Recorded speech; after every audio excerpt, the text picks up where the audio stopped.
আসসালামু আলাইকুম, স্বাগতম বিবিসি সংবাদে। আমি মোহাম্মদ রাকিব। আজকের সব আন্তর্জাতিক খবর নিয়ে হাজির হয়েছি। শুরুতেই জানিয়ে দিব সংবাদ শিরোনাম, তারপর বিস্তারিত।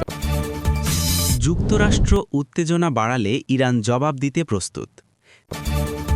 তেল ও পানি শোধনাগারে হামলার প্রতিশোধ নেওয়ার ঘোষণা ইরানের। বিশাল ব্যবধানে জিতছি দেখে স্টারমার এখন যুদ্ধে যোগ দিতে চান, তার দরকার নেই ট্রাম্প। ইরান যুদ্ধ ঘিরে যুক্তরাষ্ট্রকে চাপে ফেলছে আরব দেশ। শান্তিতে নোবেলের আশা ছেড়ে যুদ্ধের পথ বেছে নিলেন ট্রাম্প। আসসালামু আলাইকুম, স্বাগতম জানাচ্ছি বিবিসি সংবাদে। আমি মোহাম্মদ রাকিব। এতক্ষণ শুনছিলেন সংবাদ শিরোনাম, এবার বিস্তারিত পর। যুক্তরাষ্ট্র উত্তেজনা বাড়ালে ইরান জবাব দিতে প্রস্তুত। এই বিবৃতিটি বর্তমান আন্তর্জাতিক ভূ-রাজনীতিতে একটি বড় ধরনের আলোচনার জন্ম দিয়েছে। কারণ আপনারা জানেন যে মধ্যপ্রাচ্যের স্থিতিশীলতা পুরো বিশ্বের অর্থনীতির সাথে সরাসরি যুক্ত এবং এখানে যে কোনো ছোটখাটো পরিবর্তনও বৈশ্বিক বাজারে বড় ধরনের প্রভাব ফেলতে পারে। সাম্প্রতিক সময়ে কূটনীতিক পর্যায়ে নানা ধরনের বিবৃতি ও পাল্টা বিবৃতির মাধ্যমে যে স্নায়ুচাপ তৈরি হয়েছে তা নিয়ে বিশ্লেষকরা গভীরভাবে পর্যবেক্ষণ করছেন এবং তারা মনে করছেন যে ইরান মূলত একটি প্রতিরোধমূলক কূটনীতিক কৌশল বা ডিটারেন্স পলিসি গ্রহণ করেছে, যাতে যুক্তরাষ্ট্র বা তার মিত্ররা নতুন করে কোনো অর্থনৈতিক বা কৌশলগত চাপ প্রয়োগ করতে না পারে। আন্তর্জাতিক সম্পর্ক বিশেষজ্ঞরা বলছেন, ইরান এই বার্তার মাধ্যমে স্পষ্ট করতে চাইছে যে তারা আলোচনার দরজা খোলা রাখলেও নিজেদের সার্বভৌমত্ব এবং কৌশলগত স্বার্থ রক্ষায় তারা কোনোভাবেই পিছপা হবে না, যা মূলত একটি ক্লাসিক জিওপলিটিক্যাল স্ট্যান্ড অফ বা ভূ-রাজনৈতিক অচলাবস্থার ইঙ্গিত দেয়। আপনারা যারা নিয়মিত আন্তর্জাতিক সংবাদ অনুসরণ করেন তারা হয়তো লক্ষ্য করেছেন যে এর আগেও যখনই এই দুই দেশের মধ্যে উত্তেজনার পারদ চড়েছে তখনই বিশ্বজুড়ে জ্বালানি তেলের বাজারে একটি বড় ধরনের অস্থিরতা দেখা দিয়েছে এবং এবারও তার ব্যতিক্রম হওয়ার সম্ভাবনা নেই বললেই চলে। এই পরিস্থিতিতে ইউরোপীয় ইউনিয়ন এবং অন্যান্য মধ্যস্থতাকারী দেশগুলো পর্দার আড়ালে কাজ করে যাচ্ছে যাতে পরিস্থিতি কোনোভাবেই নিয়ন্ত্রণের বাইরে চলে না যায়, কারণ একটি পূর্ণাঙ্গ কূটনীতিক বা কৌশলগত সংকট তৈরি হলে তা করোনা পরবর্তী বৈশ্বিক অর্থনৈতিক পুনরুদ্ধারের ধারাকে মারাত্মকভাবে ব্যাহত করবে। ভিডিওর এই পর্যায়ে এসে আপনাদের কাছে একটি প্রশ্ন রাখতে চাই। আপনারা কি মনে করেন যে এই ধরনের উত্তেজনা শেষ পর্যন্ত আলোচনার মাধ্যমেই সমাধান হবে, নাকি এটি নতুন কোনো স্নায়ুযুদ্ধের দিকে মোড় নেবে? তেল ও পানি শোধনাগারে হামলার প্রতিশোধ নেওয়ার ঘোষণা ইরানের এই খবরটি প্রকাশের পরপরই আন্তর্জাতিক জ্বালানি বাজার এবং সাপ্লাই চেনে একটি দৃশ্যমান উদ্বেগ তৈরি হয়েছে। কারণ আমরা সবাই জানি যে তেল এবং পানি শোধনাগার হল যে কোনো দেশের অর্থনীতির একেবারে মূল চালিকা শক্তি এবং এই ধরনের বেসামরিক ও কৌশলগত অবকাঠামোর ওপর যে কোনো হুমকি আন্তর্জাতিক আইন এবং জেনেভা কনভেনশনের আলোকে অত্যন্ত স্পর্শকাতর একটি বিষয়। আপনারা যদি একটু গভীরভাবে চিন্তা করেন তাহলে বুঝতে পারবেন যে একটি দেশের পানি শোধনাগার বা ওয়াটার ট্রিটমেন্ট প্লান্ট শুধু অর্থনীতির সাথেই যুক্ত নয়, এটি সরাসরি লক্ষ লক্ষ সাধারণ মানুষের বেঁচে থাকার মৌলিক অধিকার এবং জনস্বাস্থ্যের সাথে জড়িত। তাই এই ধরনের স্থাপনাকে কেন্দ্র করে যখন কোনো উত্তেজনা সৃষ্টি হয় তখন তা মানবাধিকার সংস্থাগুলোর জন্যেও একটি বড় উদ্বেগের কারণ হয়ে দাঁড়ায়। ইরান এই হুমকির মাধ্যমে আন্তর্জাতিক সম্প্রদায়কে মূলত এই বার্তাই দিতে চাইছে যে তাদের জাতীয় অর্থনীতির প্রাণকেন্দ্রে যদি কোনো ধরনের আঘাত আসে তবে তারা তার সমপরিমাণ বা তার চেয়েও কঠোর ব্যবস্থা নিতে দ্বিধা করবে না, যা পুরো অঞ্চলের জ্বালানি সরবরাহ ব্যবস্থাকে একটি চরম ঝুঁকির মুখে ফেলে দিতে পারে। বিশেষজ্ঞরা ধারণা করছেন ইরানের এই ঘোষণার একটি বড় লক্ষ্য হল ওপেক প্লাস ভুক্ত দেশগুলো এবং পশ্চিমা বিশ্বকে সতর্ক করা যে পারস্য উপসাগর এবং হরমুজ প্রণালী দিয়ে যে বিপুল পরিমাণ তেল প্রতিদিন বিশ্ববাজারে প্রবেশ করে যে কোনো অস্থিতিশীলতায় সেই রুটটি বাধাগ্রস্ত হতে পারে এবং এর ফলে বিশ্বজুড়ে পেট্রোল ডিজেল থেকে শুরু করে নিত্য প্রয়োজনীয় সব জিনিসের দাম রাতারাতি লাফিয়ে লাফিয়ে বাড়তে শুরু করবে। বিশাল ব্যবধানে জিতছি দেখে স্টারমার এখন যুদ্ধে যোগ দিতে চান, তার দরকার নেই। এই মন্তব্যটি যুক্তরাষ্ট্র এবং যুক্তরাজ্যের মধ্যকার ঐতিহাসিক এবং অত্যন্ত গভীর কৌশলগত সম্পর্কের মধ্যে একটি নতুন মেরুকরণের ইঙ্গিত দিচ্ছে, যে আন্তর্জাতিক রাজনীতির মাঠে রীতিমতো ঝড় তুলেছে। আপনারা জানেন যে ডোনাল্ড ট্রাম্প বরাবরই তার আমেরিকা ফার্স্ট বা সবার আগে আমেরিকা নীতির জন্য বিশ্বজুড়ে পরিচিত এবং তিনি তার প্রচারণায় বারবার এই বিষয়টি তুলে ধরছেন যে যুক্তরাষ্ট্রকে আর বাইরের কোনো দেশের দ্বন্দ্বে অকারণে অর্থ ও সম্পদ ব্যয় করতে দেওয়া হবে না।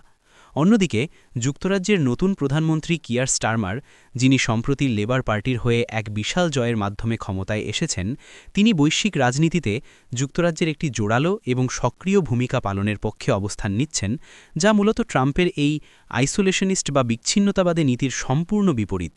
ট্রাম্পের এই বক্তব্যের পেছনের মনস্তত্ত্ব যদি আমরা বিশ্লেষণ করি, তবে দেখা যাবে তিনি আসলে মার্কিন ভোটারদের এই বার্তা দিতে চাইছেন যে বিশ্বমঞ্চে যুক্তরাষ্ট্রের নেতৃত্ব এতটাই শক্তিশালী যে তাদের ইউরোপীয় মিত্রদের, বিশেষ করে যুক্তরাজ্যের মতো দেশের সামরিক বা কৌশলগত সহায়তার ওপর তাদের আর নির্ভর করার প্রয়োজন নেই।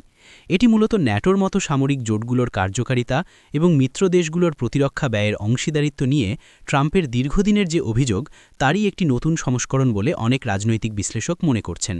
এই ধরনের রাজনৈতিক খবরগুলো আপনাদের কেমন লাগে, বা আপনারা আন্তর্জাতিক রাজনীতি নিয়ে আরও ভিডিও চান কিনা, তা আমাদের কমেন্ট বক্সে জানাতে পারেন। আমরা আপনাদের পছন্দ অনুযায়ী কন্টেন্ট তৈরি করার চেষ্টা করব।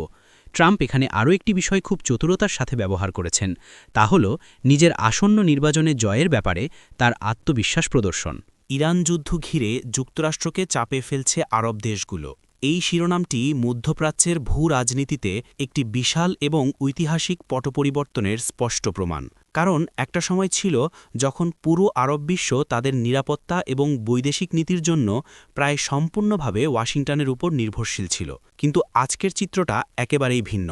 বর্তমান সময়ে সৌদি আরব, সংযুক্ত আরব আমিরাত এবং কাতারের মতো শক্তিশালী এবং অর্থনৈতিকভাবে সমৃদ্ধ আরব দেশগুলো তাদের নিজেদের একটি স্বাধীন কৌশলগত ভিশন বা রূপকল্প নিয়ে এগিয়ে যাচ্ছে, যেখানে তারা আর কারো ছায়াতলে থাকতে রাজি নয়। আপনারা যদি একটু খেয়াল করেন, দেখবেন সৌদি আরব তাদের ভিশন 2030 বাস্তবায়নের জন্য এই মুহূর্তে পুরো অঞ্চলে একটি নিরঙ্কুশ শান্তি এবং স্থিতিশীলতা চায়। কারণ তাদের লক্ষ্য হল তেলের উপর নির্ভরশীলতা কমিয়ে দেশটিকে একটি বৈশ্বিক বিনিয়োগ, পর্যটন এবং প্রযুক্তির হাব হিসেবে গড়ে তোলা।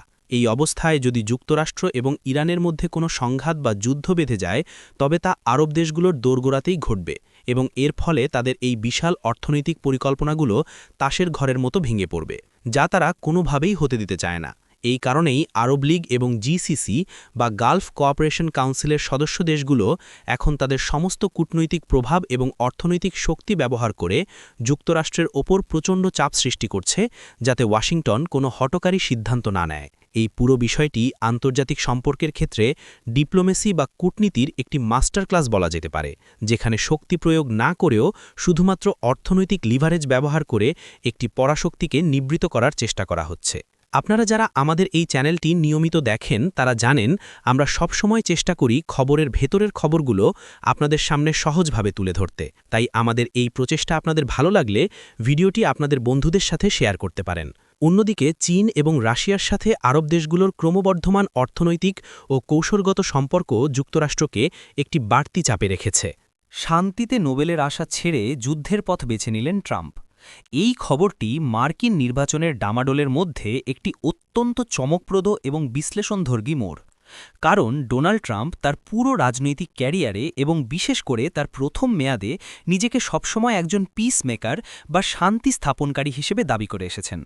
আপনারা নিশ্চয়ই স্মরণ করতে পারেন, তার আমলেই আব্রাহাম অ্যাকর্ডস স্বাক্ষরিত হয়েছিল এবং উত্তর কোরিয়ার নেতার সাথে তার সেই ঐতিহাসিক সাক্ষাৎগুলো বিশ্বজুড়ে ব্যাপক আলোচনার জন্ম দিয়েছিল, যার ফলে তার সমর্থকরা বারবার তাকে শান্তিতে নোবেল পুরস্কারের যোগ্য দাবিদার হিসেবে তুলে ধরেছিলেন। কিন্তু বর্তমান বৈশ্বিক পরিস্থিতি, বিশেষ করে ইউরোপ এবং মধ্যপ্রাচ্যের অস্থিতিশীলতার কারণে ট্রাম্প হয়তো বুঝতে পেরেছেন যে শুধুমাত্র শান্তির বুলি আওড়িয়ে এবারের নির্বাচনে সাধারণ আমেরিকান ভোটারদের, বিশেষ করে যারা জাতীয়তাবাদী এবং শক্তিশালী আমেরিকার স্বপ্ন দেখেন, তাদের মন জয় করা সম্ভব নয়। তাই রাজনৈতিক কৌশলগত কারণেই তিনি এখন তার সেই আগের পিস মেকার ইমেজ থেকে বেরিয়ে এসে পিস থ্রু স্ট্রেংথ বা শক্তির মাধ্যমে শান্তি প্রতিষ্ঠার অত্যন্ত আক্রমণাত্মক এবং কট্টরপন্থী একটি অবস্থান গ্রহণ করেছেন, যাকে অনেক বিশ্লেষক যুদ্ধের পথ হিসেবে আখ্যায়িত করছেন। এই ধরনের রাজনৈতিক ডিগবাজি বা কৌশল পরিবর্তন ইতিহাসের পাতা ঘাটলে অনেক নেতার মধ্যেই দেখা যায়। তবে ট্রাম্পের ক্ষেত্রে এটি অত্যন্ত তাৎপর্যপূর্ণ, কারণ তিনি জানেন তার এই ধরনের শক্ত এবং কট্টর কথাবার্তা তার কোর বা মূল ভোটারদের দারুণভাবে উজ্জীবিত করে। আপনারা যদি এই ধরনের মার্কিন রাজনীতি এবং আন্তর্জাতিক কূটনীতির পেছনের খেলাগুলো সম্পর্কে আরও গভীরে জানতে চান, তবে আমাদের চ্যানেলটির প্লেলিস্টগুলো ঘুরে দেখতে পারেন। সেখানে অনেক তথ্যবহুল ভিডিও রয়েছে। এই মুহূর্তে নোবেল পুরস্কারের মতো একটি বৈশ্বিক স্বীকৃতির চেয়ে হোয়াইট হাউসের চাবিটি ট্রাম্পের কাছে অনেক বেশি জরুরি, এবং সে কারণেই তিনি তার বক্তৃতায় বারবার প্রতিপক্ষ দেশগুলোকে চরম শিক্ষা দেওয়া এবং মার্কিন সামরিক আধিপত্য পুনরায় শক্তভাবে প্রতিষ্ঠার কথা বলছেন। তবে তার এই আক্রমণাত্মক রূপ শুধুমাত্র নির্বাচনী চমক, নাকি তিনি সত্যি দ্বিতীয় মেয়াদে ক্ষমতায় আসলে যুক্তরাষ্ট্রের পররাষ্ট্র নীতিকে একটি আগ্রাসী রূপ দেবেন?